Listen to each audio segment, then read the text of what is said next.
Amen at pray po ang ating Panginoon sa umaga ito. Maraming po salamat sa ating Panginoon for this is the day that the Lord has made and I will rejoice and be glad in it.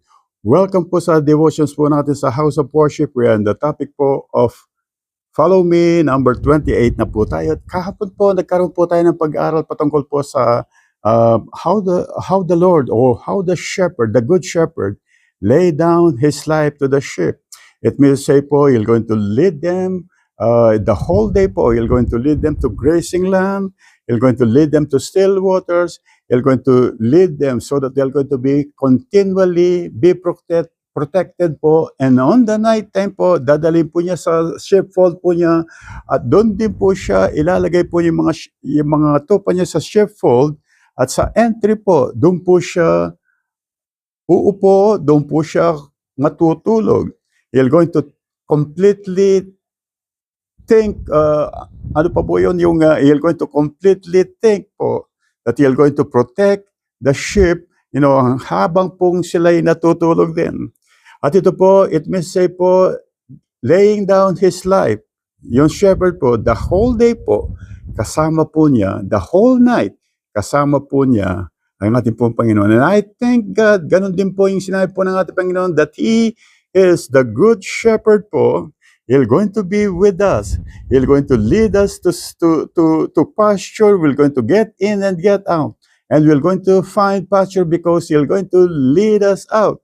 Ang kagandahan po nito, God will going to be with us forever.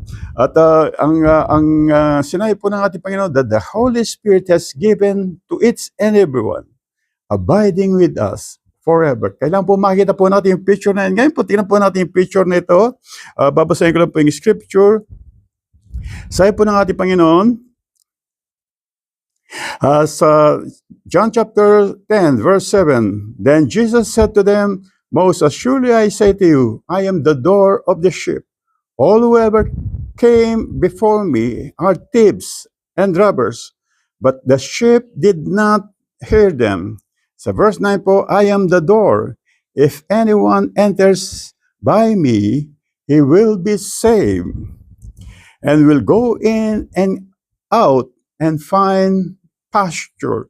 It means to say po, when we accepted the Lord Jesus Christ, we were saved. And then we're going to get in and get out, from the sheepfold. And then the Lord Jesus Christ continually leading us. And we're going to find always po, pasture. Kung titignan po natin ito, po? So, nakita po natin, the Lord Jesus Christ laying down His life to each and everyone.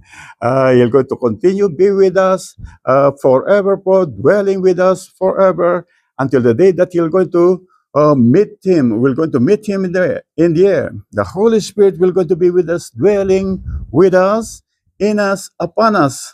He's going to be with us forever po. Ngayon po, gusto ko po makita po natin dito.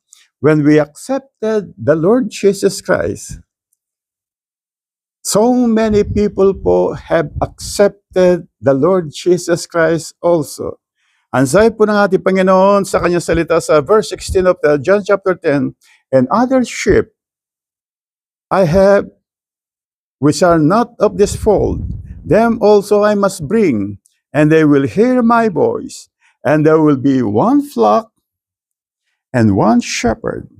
Kung titignan po natin yon, there are a lot of sheep po. Katulad po natin, there are a lot of believers po. It may say po, magkakasama po ang mga believers. In one flock, as one flock, being our Lord Jesus Christ is the shepherd. Ito po yung gusto ko pong makita po natin, that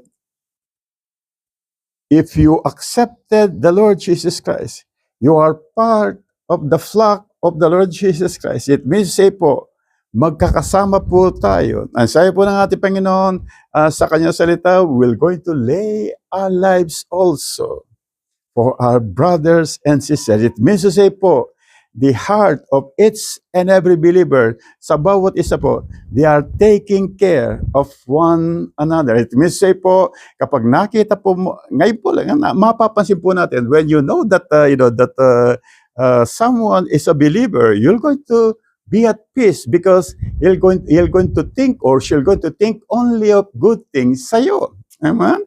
He'll going to be praying for you. He'll going to continually support you. He'll going to continually to protect you because ano po isabi po ng ating Panginoon sa kanyang salita? That we're going to love one another as He has loved. It means say po, we are at peace always. When we're going to know that we have brothers, a lot of brothers and sisters. Tandaan po natin ito. There are a lot of people praying for you, praying for your welfare. They are only thinking good for you. That's why they are praying po. It means say po, you're going to be at peace. Kaya po, ito po yung kailangan po nating makita, the Lord Jesus Christ laying His life to each and everyone. He's going to be with us, going in, going out, even sa ating pong pagtulog. Kasama po natin ang ating Panginoon because He's going to abide with us forever. At tandaan rin po natin, we have also brothers and sisters who love us, who love you, who are praying for you, who are thinking always of good to each and everyone, because their heart also are being molded by God to be always thinking good to each and everyone, because now continually po, kaya po kapag nakalaman po natin ito that there are a lot of believers, thousands and thousands of believers po nakasama po natin being in that one fold. One good shepherd, our Lord Jesus Christ, you're going to be at peace. Your mind rest at peace po. At maraming po salamat sa ating pong Panginoon sa lahat po yung mga nasa live streaming. Sa lahat po na makapanood po ng live streaming ito, pagpalain po kayo ng ating Panginoon sa araw po ito sa mga susunod pa pong mga araw. And glory to God po. Glory to God.